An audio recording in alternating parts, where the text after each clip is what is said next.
하나님의 말씀입니다. 하나님의 말씀은 베드로전서 2장 18절에서 25절 말씀 되겠습니다.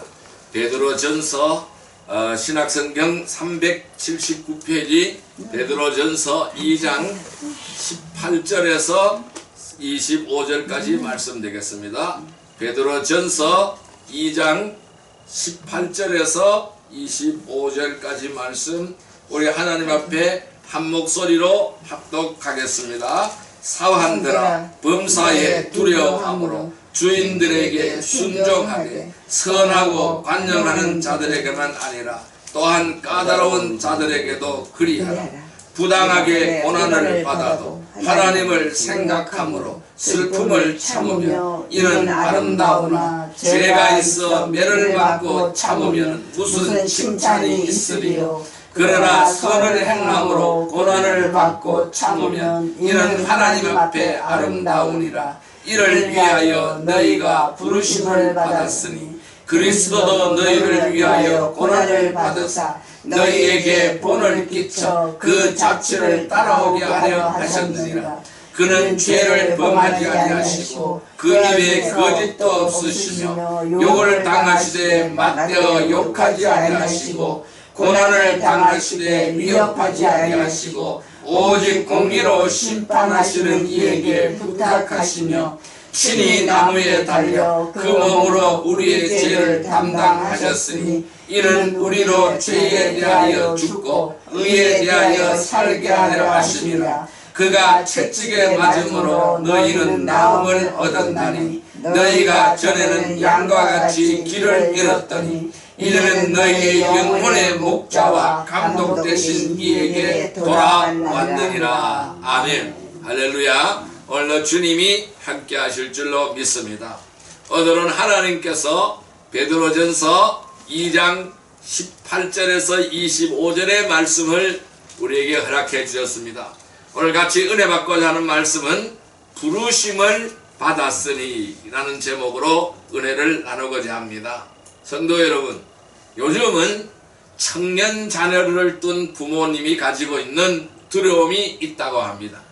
그 두려움은 바로 뭐냐면은 우리 아들과 딸이 바로 집돌이, 집순이가 되면은 어떻게 하는가 하는 것입니다. 청년들이 세상을 경험해 보니까 만만하지 않은 것입니다. 직장을 얻기도 힘들지만은 직장 생활도 힘들다라는 것이죠.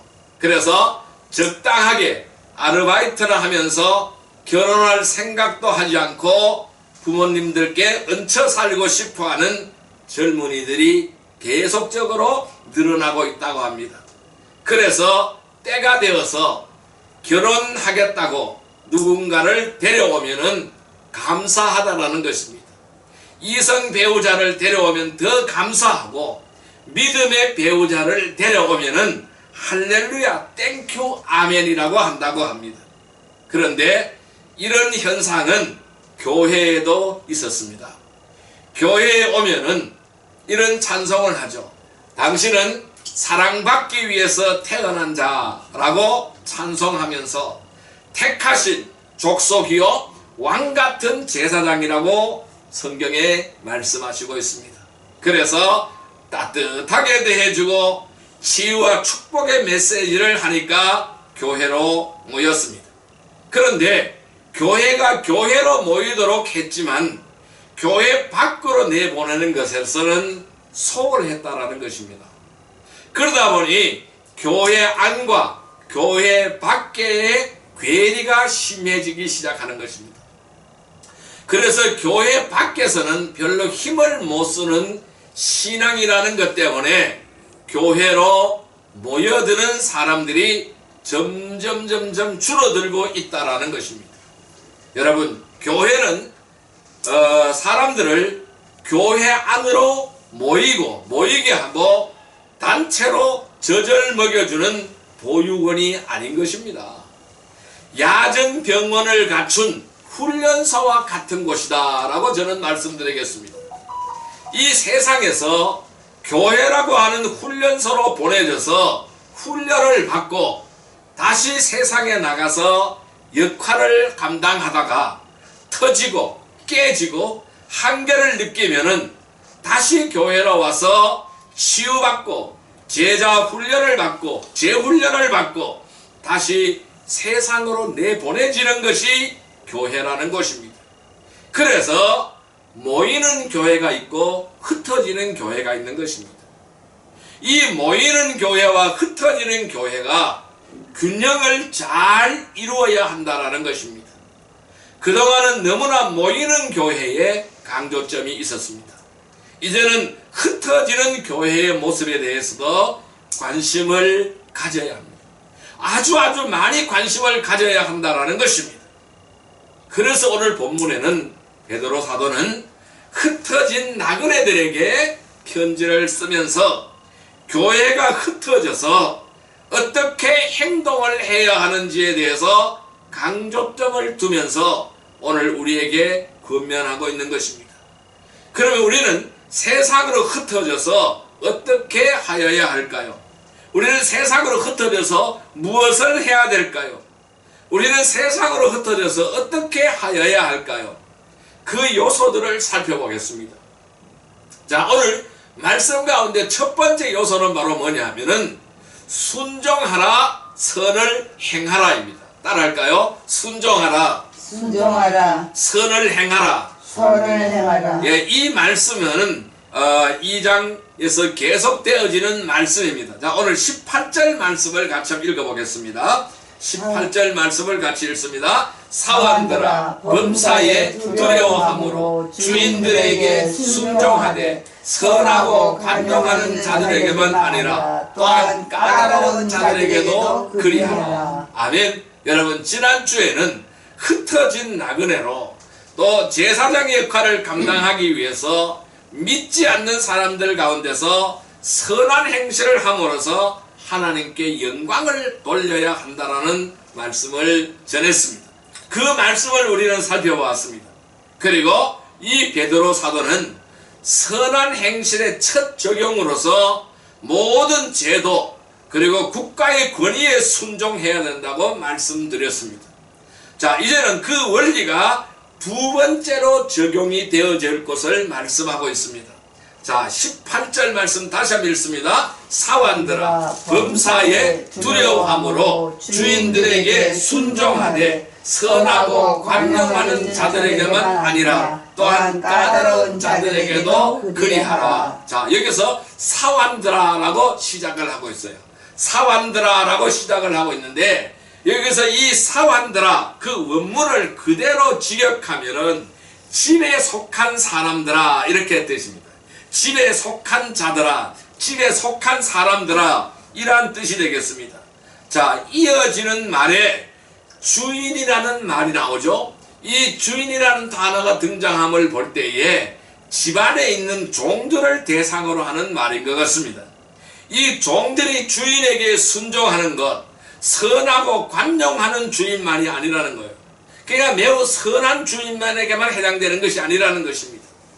까다로운 주인에게도 자기 자신을 아프게 하고 핍박하고 억눌리고 고난 주고 하는 이런 까다로운 주인에게도, 까칠한 주인에게도 순종하는 것이 뭐냐면은 그 당시에 흩어진 나그네된 그리스도인이 해야 될 선한 행동이라고 말씀하고 있는 것입니다. 자, 그러면은 베드로 당시에 이 종들은 어땠느냐 하면은 어떤 사회적인 법적인 보호장치가 없었어요. 사회적인 보호장치가 없었고 법적인 보호장치가 하나도 없었습니다. 그래서 까다로운 주인 밑에서 그저 소모품 취급을 당합니다. 이 소모품 취급을 당하면서 불의한 요구로 고통을 당하는 그리스도인 종들에게 너무 잔혹한 요구가 아닌가 하는 생각이 들기도 합니다. 그 당시에 종들의 모습, 우리도 과거에 우리나라에도 종들이 있었어요. 그들도 역시 마찬가지라는 것입니다. 뭘까요? 억눌리며 살았어요. 주인들의 포감 밑에서 살았어요. 그들은 그 종 노예들은요, 권한이 없는 거예요. 소모품이에요. 사고 팔고 하는 거예요. 그러니까 불의한 요구로 고통을 당하는 것이죠. 그 당시에 흩어진 나그네로서 그리스도인 종들에게 이러한 요구가 너무 잔악한 요구가 아니라는 거 아닙니까? 라는 거예요. 그들에게도 그러한 까다로운 주인에게도 순종하라는 것이죠. 자, 19절 20절에 계속 이어서 말씀합니다. 19절 20절 같이 읽어봅니다. 부당하게 고난을 받아도 하나님을 생각함으로 슬픔을 참으면 이는 아름다우나 죄가 있어 매를 맞고 참으면 무슨 칭찬이 있으리요. 그러나 선을 행함으로 고난을 받고 참으면 이는 하나님 앞에 아름다우니라. 자, 여기서 이렇게 설명합니다. 여러분, 부당하게 고난을 받으면은 세상에서는 권리를 주장합니다. 그래서 이 세상에서는요, 잘못된 권력에 맞서서 싸우라고 말을 합니다. 그런데 성경은 반대로 설명하고 있어요. 그런데 이 성경은 하나님을 생각함으로써 슬픔을 참으라고 말합니다. 하나님을 생각함으로 그 고난을 참으라고 말씀합니다. 선을 행함으로 고난을 참으라고 말을 합니다. 자, 그런 억압을 주는 주인 밑에서도 선을 행하라는 거예요. 선을 행함이라는 거예요. 선을 행하라는 거예요. 그래서 선을 행함으로 고난을 받고 참으라는 것입니다. 이것이 하나님 앞에 아름답다라고 설명하고 있는 것입니다. 자, 우리는 이 말씀의 의미를 더 명확하게 하기 위해서 두 단어를 살펴볼 필요가 있습니다. 자, 19절에 여기서 어떤 단어가 있습니까? 하나님을 생각함으로 라는 단어가 있어요. 따라할까요? 하나님을 생각함으로. 하나님을 생각함으로. 이 하나님을 생각함으로 하는 단어에서 여기서 생각이라는 단어가 등장하잖아요. 여기서 이 생각이라는 단어는 수네이데이션입니다. 그러니까 원어로 수네이데이션인데 이와 같은 단어가 베드로전서 3장 16절 21절에는 양심으로 번역이 되어져 있어요. 자, 그 다음 장으로 가볼까요? 3장 16절로 한번 가보겠습니다. 3장 16절. 예, 3장 16절 같이 한번 읽어볼까요? 3장 16절입니다. 같이 읽습니다. 선한 양심을 가지라. 이는 그리스도 안에 있는 너희의 선행을 욕하는 자들로 그들의 그 비방하는 일에 부끄러움을 당하게 하려 함이라. 자, 21절 같이 읽어봅니다. 21절입니다. 물은 예수 그리스도께서 부활하심으로 말미암아 이제 너희를 구원하는 표리 곧 세례라. 이는 육체의 더러운 것을 제하여 버림이 아니요 하나님을 향한 선한 양심의 강권이라. 자, 여기서 19절에 하나님을 생각함으로 해서 생각이라는 단어가 순에이데이션이라고 제가 말씀을 드렸어요. 그런데 이 단어가 베드로전서 3장 16절에는 양심으로, 또 베드로전서 3장 21절에는 양심으로 번역이 되어져 있습니다. 자, 그렇다면 무슨 말씀일까요? 우리가 구원을 받아서 회복된 양심으로, 우리가 구원을 받아서 회복된 양심으로 인해 고난으로 인한 슬픔을 참는다라는 뜻이 됩니다. 왜? 우리는 구원받았기 때문에 양심이 더러운 양심에서 깨끗한 양심으로 회복되는 거예요. 그래서 고난으로 인한 슬픔을 참는다라는 뜻이 되는 것이죠. 자, 그리고 또 한 단어는 자, 19절과 20절 마지막에 있는 단어입니다. 어떤 단어가 있냐면은 아름답다라는 단어가 있어요. 19절과 20절 마지막에 있는 아름답다라는 단어를 보겠습니다. 자, 19절과 20절의 말씀입니다. 자, 그러면 아름다우나 그랬어요. 그리고 20절 끝에도 아름다우니라 라고 말씀하고 있어요. 이 아름답다라는 단어는 카리스라고 합니다. 카리스라고 원어로 번역을 할 수가 있는데요. 이 말씀 카리스는 은혜로운 일이다 라는 뜻입니다. 은혜로운 일이다 라는 뜻이에요. 자, 그래서 부당한 고난에서 벗어나는 것은 좋은 일입니다. 그러나 그렇지 않은 세상 속의 현실 속에서도 세상과 소통할 수 있는 통로가 양심이라는 것이죠. 이 세상과 소통할 수 있는 것이 양심이라는 것인데, 자, 우리는 예수 그리스도의 구속으로 말미암아 회복된 양심을 가지고 있는 것입니다. 그러면은 이 거듭난 양심으로 어떤 상황에도 선한 행실을 함으로 해서 부당한 주인의 양심을 깨우는 역할을 한다는 겁니다. 내가 이 선한 양심을 가지고 어떠한 부당한 요구에도, 어떠한 폭압 속에서도, 어떠한 어려움 속에서도, 어떠한 짓눌림 속에서도 선한 양심을 가지고 선한 행실을 행하게 됨으로 해서 부당한 주인의 양심을 깨우는 역할을 하게 됩니다. 주인이 양심의 가책을 받게 하는 그러한 역할을 한다라는 것입니다. 이것이 바로 뭐라고요? 은혜라고 설명하고 있는 거예요. 이것이 바로 은혜로운 일이다 라고 말씀하고 있는 것입니다. 여러분, 이 은혜라 하는 것은 마땅히 받아야 할 그 반대의 대접을 받는 것이 은혜라는 것이잖아요. 그래서 부당한 주인의 행동에 반대되는 대접을 함으로 해서 그의 양심을 깨우고 또 하나님의 은혜가 무엇인지 알게 해두는 것이라는 거예요. 그래서 그 주인이 하나님 앞으로 돌아오게만, 하나님 말씀 안으로 들어오게, 예수 안으로 들어오게 하는 역할을 한다라는 것입니다. 그래서 교회는 세상 속에서 단지 정의를 수호하는 단체가 아니라는 것입니다. 교회의 싸움은 악과 악의 세력과의 싸움인 것입니다. 그래서 주인이 회개해도, 노예 제도가 없어져도, 로마가 멸망해도 이 세상에 악은 그대로 존재하는 것입니다. 그럼 악은 어떻게 항복합니까? 그럼 악은 어떻게 없어집니까? 이것은 예수 그리스도께서 십자가에서 싸우신 싸움입니다. 그것은 예수 그리스도의 몫입니다. 예수 그리스도께서 십자가에서 싸우신 싸움이라는 것입니다.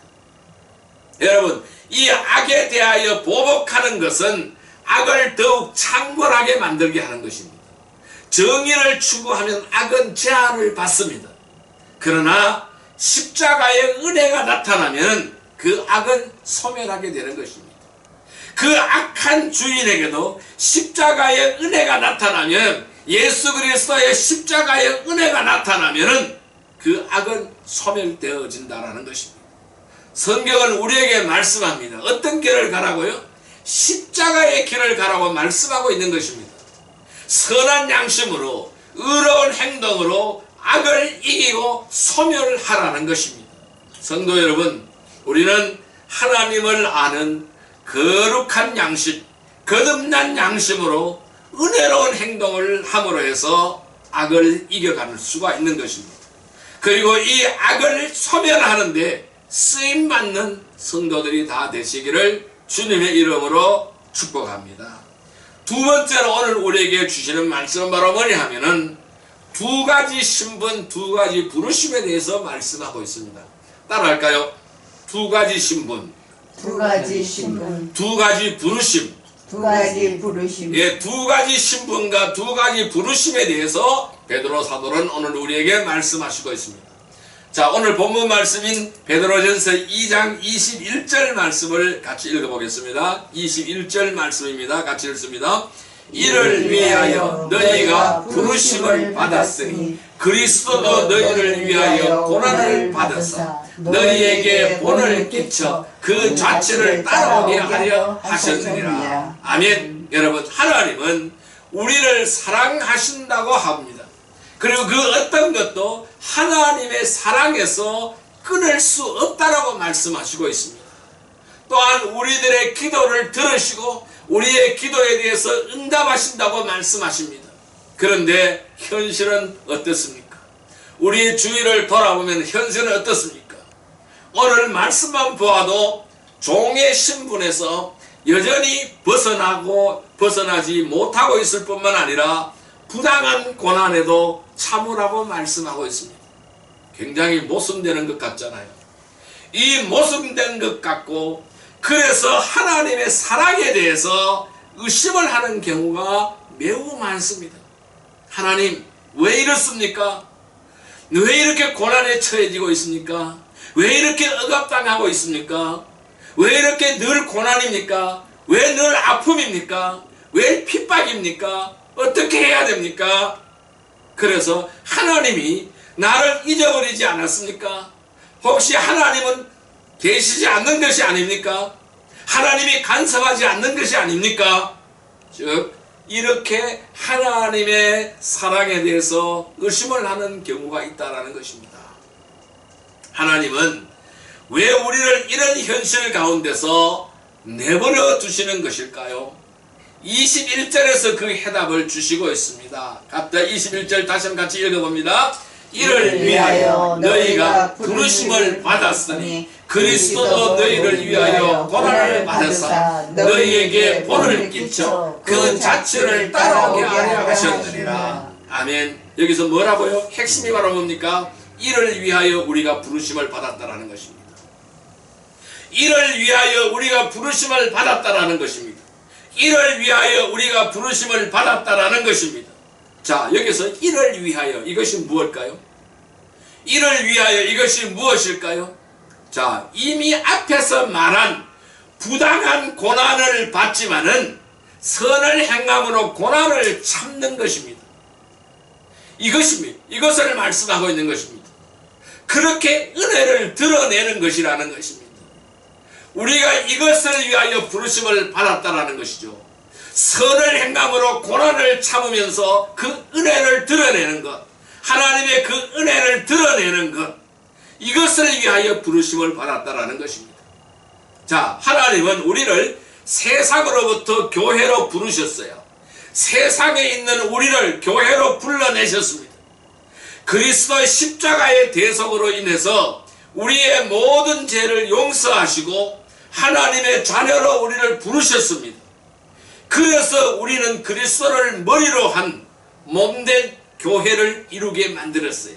그리스도를 모퉁이 돌로 하시고 그 서로 연결해서 몸된 교회를 이루는 지체가 되게 만드셨다는 것입니다. 자, 하나님은 또 우리를 부르셨어요. 세상으로부터 교회로 부르신 부르심이 있고 또 우리를 부르셨습니다. 이번에는 교회로부터 세상으로 부르신 것입니다. 여기서 다시 세상으로 나가라고 말씀하고 있는 것입니다. 세상으로 불러내는 것입니다. 우리는 첫 번째 부르심을 통해서 그의 소유된 백성이 되었어요. 하나님의 소유된 백성이 되었고 택하신 족속이 되었고 왕같은 제사장이라는 신분을 얻게 된 것입니다. 그리고 두 번째 부르심을 하고 있어요. 이 두 번째 부르심을 따라 흩어진 나그네라는 신분을 얻게 된 것입니다.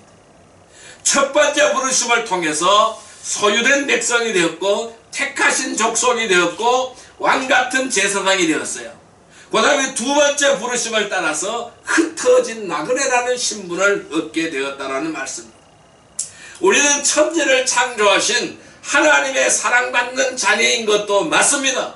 세상에서도 부당한 고난에도 보호받지 못하고 참고 견디도록 세상에 뿌려진 나그네와 같은 존재인 것도 맞습니다. 왜냐하면 하나님의 부르심에는 이 두 가지가 포함되어 있기 때문입니다.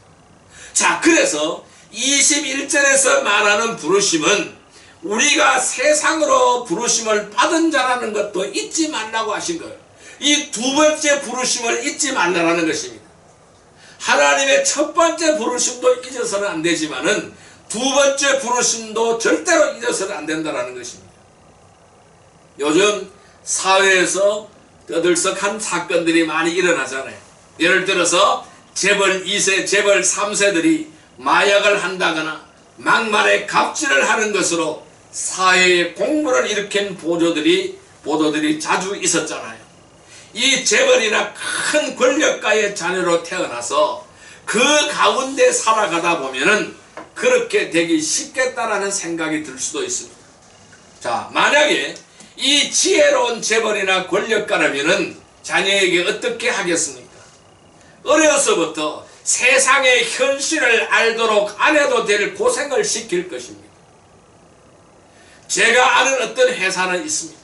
그 회사는 사장이 그 아들을 회사에 데려다 놨습니다.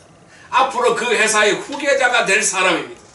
어떻게 훈련을 시키느냐 하면은 그 높은 자리로 올려주는 것이 아니라 제일 말단 신입사원으로 똑같이 행동을 하게 만드는 것입니다. 즉 세상의 현실을 알도록 안 해도 될 고생을 시키는 것이죠.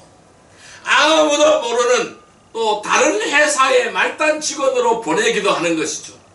그래서 보내서 일을 배우도록 하는 것입니다. 인격은 저질인데 여러분 지위가 높다면은 가장 나쁜 악영향을 미치기 때문에 그렇게 하는 것이잖아요. 이 고난을 통해서 겸손과 정직을 배우지 않는다면은 그에게 있는 재산이나 권력은 복이 아니라 저주가 되는 것입니다. 여러분 하나님께서 아들을 내어주고 구속하신 사랑스러운 자녀임에도 불구하며 왜? 우리의 신분을 말씀하는 것입니다. 하나님께서 아들을 내어주고 구속하신 사랑스러운 자녀임에도 불구하지만 우리를 세상의 부당한 훈련 가운데서 부당한 고난 가운데서 참고 견디도록 두시는 이유는 그대로 두시는 이유는 하나님의 상속자로 훈련을 시키는 것이다 라는 말씀입니다. 우리는 하나님의 상속자로 훈련받는 것이다 라는 말씀입니다.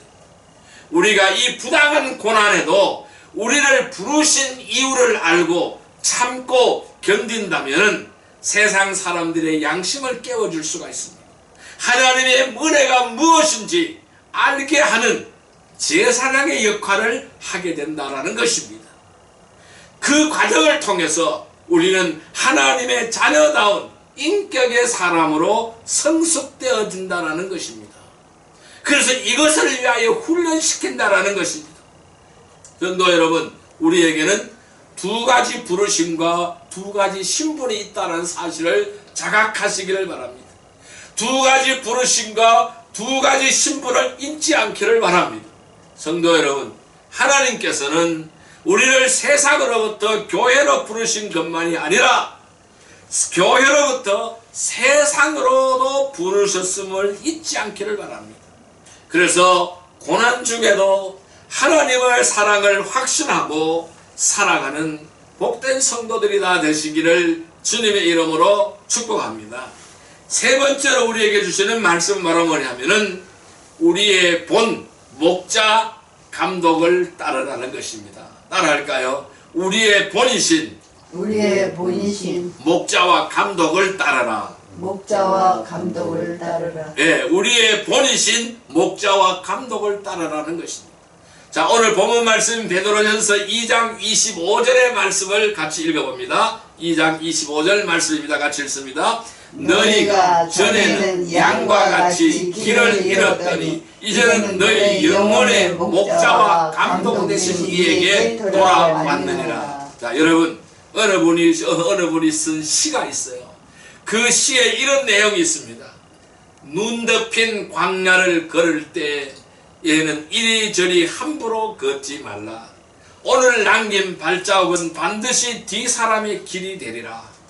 참 매우 아름다운 시입니다. 눈 덮인 광야를 걸을 때에는 이리저리 함부로 걷지 말라. 오늘 남긴 발자국은 반드시 뒤 사람의 길이 되리라. 여러분, 아무도 가보지 않는 길을 간다는 것은 많은 두려움을 가지게 하죠. 따라갈 발자취가 없다라는 것은 어떻게 해야 할지 막막하게 만들기 때문이라는 것입니다. 그런데 우리에게는요, 너무도 선명한 발자취를 남겨주신 예수님이 계시니까 다행입니다. 자, 22절에서 24절 다시 읽어봅니다. 22절에서 24절 말씀입니다. 같이 읽습니다. 그는 죄를 범하지 아니하시고 그 입에 거짓도 없으시며 욕을 당하시되 맞대어 욕하지 아니하시고 고난을 당하시되 위협하지 아니하시고 오직 공의로 심판하신 이에게 부탁하시며 친히 나무에 달려 그 몸으로 우리의 죄를 담당하셨으니 이는 우리로 죄에 대하여 죽고 의에 대하여 살게 하려 하심이라. 그가 채찍에 맞음으로 너희는 나음을 얻었나니. 여러분, 부당하고 억울한 고난에 대해서 가장 이해할 수 없었던 사람이 베드로였습니다. 그 베드로 본인이었어요. 예수님께서 가이사라 빌립보에서 고난을 당하시고 십자가에서 죽으실 것을 가르쳤을 때에 이 일이 결코 죽게 미치지 아니하리이다 라면서 막아섰던 사람이 베드로였어요. 이런 베드로가 이렇게 변해버렸습니다. 예수님이 세상으로 부르심을 받은 자의 원형의 모습을 보여주셨어요. 자, 하나님은 예수님을 부르셔서 세상에 보내셨습니다. 죄가 없으심에도 그는 부당하게 욕과 고난을 당하셨습니다. 예수님에게는 부당한 권력을 이길 힘도 있었습니다. 왜? 하나님이니까 얼마든지 있었습니다. 들어 엎을 수가 있었습니다. 그런데 예수님은 자신이 가지신 하나님의 능력과 권능으로, 즉 자신이 가지신 힘으로 위협하지 않았습니다. 들어엎지 않았습니다. 자, 어떻게 했을까요? 이 불의한 권력은 하나님께 맡기고 예수님은 그 몸으로 그 고난을 감당하셨다는 말씀입니다. 그렇게 하심으로 우리를 죄에 대하여 죽고 의에 대하여 살게 하셨습니다. 또 그의 제자들을 나도 너희를 세상으로 보낸다라고 말씀하셨습니다.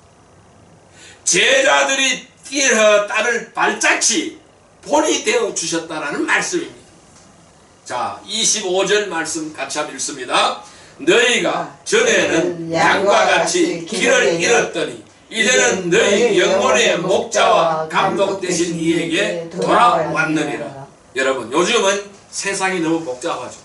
너무 빨리 변해서 내비게이션이 없으면 길을 잃어버리기가 쉽습니다. 우리도 전에 그랬다라는 것입니다. 주님을 모를 때에는 악독과 욕심으로 뒤범벅된 세상에서 길을 잃고 살았다는 거예요. 방황하며 살았다는 거예요. 이리 갔다 저리 갔다 방황하며 살았다는 것입니다. 그런데 이제는 주님의 부르심으로 구원을 받고 구원을 얻고 또한 부당하신 고난을 가하는 세상으로 다시 보내졌지만은 이제는 길을 잃지 않게 되었다는 것입니다. 그 캄캄한 세상에서 길을 잃지 않게 되었다는 것입니다. 왜? 먼저 그 길을 걸어가신 예수님이 우리의 목자가 되셨고 우리의 감독이 되셨기 때문이라는 것입니다. 부당한 고난 중에도 길을 잃지 않고 가신 예수님이 우리의 목자와 감독이 되어서 우리를 지도하고 계시기 때문에 우리는 길을 잃을 염려가 없게 되었다라는 것이죠. 확실한 내비게이션이 바로 누구냐? 예수님이시라는 것입니다. 그래서 우리는 날마다 우리의 본이 되시며 우리의 목자와 감독 되신 주님을 묵상하고 그분께 우리의 삶을 맡기면서 배워야 한다는 것입니다. 성도 여러분, 우리의 본이 되신 목자와 감독 되신 주님을 묵상하시기를 바랍니다. 우리의 삶을 주님께 맡기기를 바랍니다. 그래서 거룩으로 나그네 길을 걸어가는 복된 성도들이 다 되시기를 주님의 이름으로 축복합니다. 자, 이제 말씀을 정리하여 보겠습니다. 자, 그럼 우리는 어떻게 하여야 할까요? 성도 여러분, 하나님께서 우리를 죄로부터 은혜의 교회로 우리를 부르셨습니다. 또한 우리를 교회로부터 세상으로 불러내셨습니다. 우리의 일터로 부르셨습니다. 세상은 여전히 죄로 가득 찬 곳입니다. 그래서 부당한 고난을 받습니다. 그러나 우리는 이 세상의 속에서, 세상이라는 일터 속에서 순종하며 선을 행해야 한다는 것입니다. 이를 통해서 믿지 않는 사람들의 양심을 깨우고 그 은혜가 무엇인지 알도록 해야 한다는 것입니다. 이 부르심의 길은 쉽지 않은 것입니다. 그럼에도 먼저 그 길을 가셨고 우리의 목자와 감독이 되어서 우리를 인도하시고 지도하시는 예수 그리스도 그분이 계신다는 것은 우리에게 큰 축복이 되는 것입니다. 부르심의 길을 먼저 가신 우리의 목자와 감독 되신 예수님의 본을 따라 늘 그 부르심에 순종하며 거룩으로 나그네 길을 걸어가는 복된 성도들이 다 되시기를 주님의 이름으로 축복합니다. 기도드리겠습니다. 만왕의 왕이시오 만주의 주가 되시는 사랑과 은혜의 아버지 하나님 감사합니다. 하나님께서 우리를 죄로부터 은혜의 교회로 우리를 부르신 줄 믿습니다. 또한 우리를 교회로부터 세상으로 부르신 줄 믿습니다. 세상은 여전히 죄로 가득한 곳입니다. 그래서 부당한 고난을 받습니다. 그러나 우리는 이 세상의 일터에서 순종하며 선을 행하여라고 말씀하셨습니다. 왜냐하면 이를 통해서 믿지 않는 사람들의 양심을 깨우고 은혜가 무엇인지 알도록 하라고 말씀하셨습니다. 그럼에도 먼저 그 길을 가셨고 우리의 목자와 감독이 되어서 우리를 인도하시며 지도하신 분이 계신다는 것은 우리에게 큰 축복임을 믿습니다. 부르심의 길을 먼저 가신 우리의 목자와 감독 되신 예수님의 본을 따라서 늘 그 부르심에 순종하며 거룩으로 나그네 길을 걸어가는 복된 성도들이 다 되게 하여 주옵소서. 승리하게 하여 주옵소서. 예수님의 이름으로 감사하며 기도 드리옵나이다. 아멘.